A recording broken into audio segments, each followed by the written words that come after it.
Okay, here is a play that we have an opportunity to take a look at that can really help us and bring a lot of things together into one clip. First of all, we're going to have a runner on third base with a bunt and a play at the plate. Let's first talk about the things that were done well by this umpire. This umpire backed straight up from the point of the plate and actually had a really good look at this tag being applied to the runner. Now, obviously, in this clip, we all see the ball on the ground.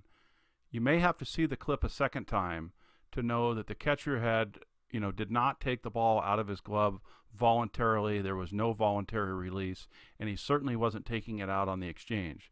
So the umpire initially here called the runner out. Then the coach yelled at him that the ball's on the ground, and you see the umpire give what looks like a safe signal, which is not a very good mechanic. What he's giving here is a mechanic of him taking it out on the transfer. And as we've talked about in our previous clinics at our staff meetings, that should be a vertical mechanic, straight up and straight down, so it's not confused with a safe mechanic.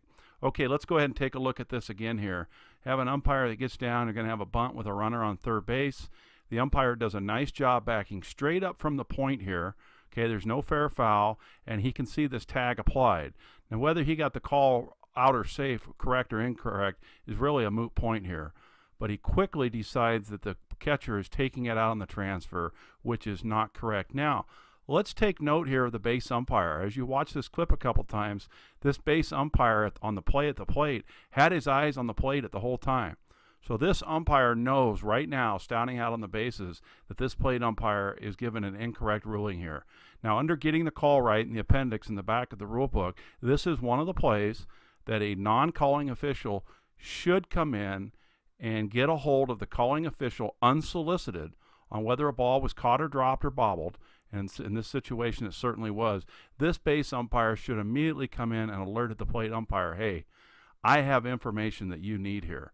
So now he's having this conversation with the coach and trying to convince him that he's taking it out. I'll have to say the coach did a good job here. A lot of coaches in this situation would choose to get ejected. Here's the play. Let's watch it one last time.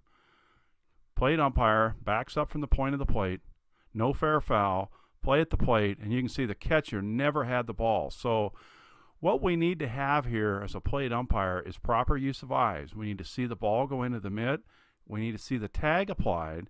And before we determine whether we have out or safe, let's put our eyes back on the mitt, watch the catcher reach in and pull the ball out so that we have a catch, and then ultimately we'll have a tag here. You cannot have a tag in this situation without voluntary release. So again, a lot of things here. Plate umpire needs to have better timing. Timing is proper use of eyes. Base umpire needs to come in unsolicited here. Now, the last point I would like to make is this base umpire is standing out on the bases with his hat off there momentarily. And I don't know if he's doing that to try to get the umpire's attention, but it certainly didn't get the umpire's attention.